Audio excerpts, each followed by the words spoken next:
So this section is called the Class of 62. We're here with Keith Curry and his beautiful 62 Ford. Why don't you tell us a little bit about it? It's pretty well an original car. It's a 62 Galaxie 500. It has the 406 engine in it with tri-power. It's a 4-speed car. It was ordered without pause rear end, and it's kind of a freaky car because it has power windows. And it has the original dog dish hubcaps on it, steel wheels and white walls, and has the original window sticker in it, and it's in really good condition. We drive it on cruises and that. It's not a trailered car, and so that's about it. How many years have you had the car? We've had the car about 5 years. Okay. And then have you done, what kind of work have you done to the car? Basically wax it.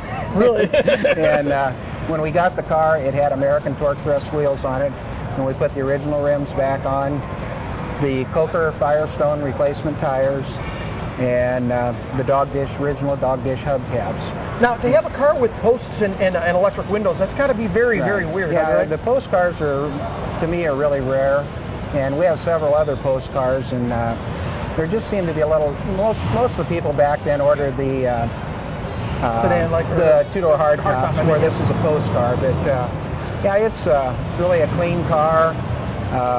It was sold in Chicago here by a Ford dealer, McCoy Ford, I believe it was, and so the cars actually just came back for the Class of 62 to Chicago. Just to come back to its home. Yeah. Now, what about the bumper guards? Well, the bumper guards were an option, and I'm not sure whether the guy had those installed after he bought the car or ordered it with it. They are not on the build sheet, but it seems as though they've been on the car since they were new, you know, both the front and rear bumper guards. It's an amazingly complete car. I mean, for a car that every single part's there. It's not like it's missing stuff. Right, you know it's got everything with it. That's the original. It's chestnut in color, and it has the two-tone chestnut interior with some white trim in it.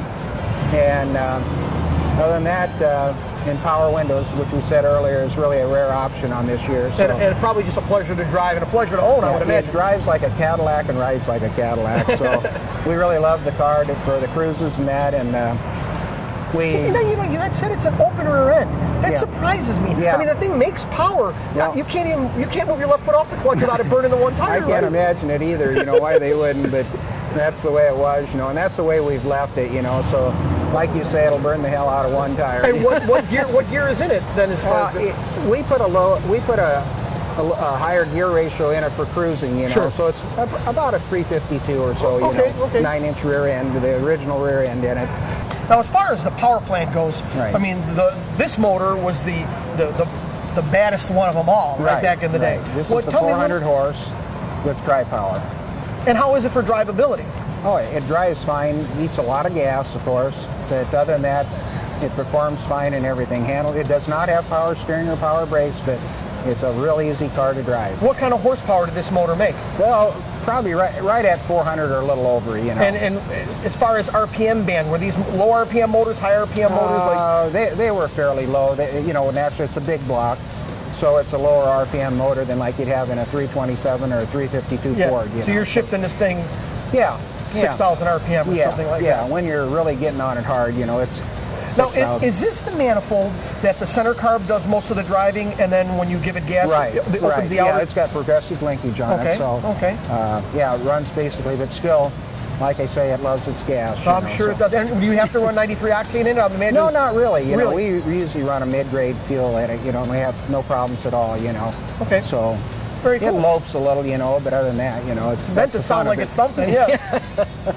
Yep. Now, from my perspective, I've never seen a show like this with this many freaks. I mean, this many amazing cars. What do you think about it? Well, I think it's a great show. I think it's one of the best muscle car shows. And we've been bringing cars since Bob Ashton took over and created this show. And every year it's just outstanding, the cars and that. I mean, you got the top cars from all over the country here. And Bob hand selects them. It's an invitational show. So, I mean, you're getting the best of the best here, you know, and the rarest of the rarest.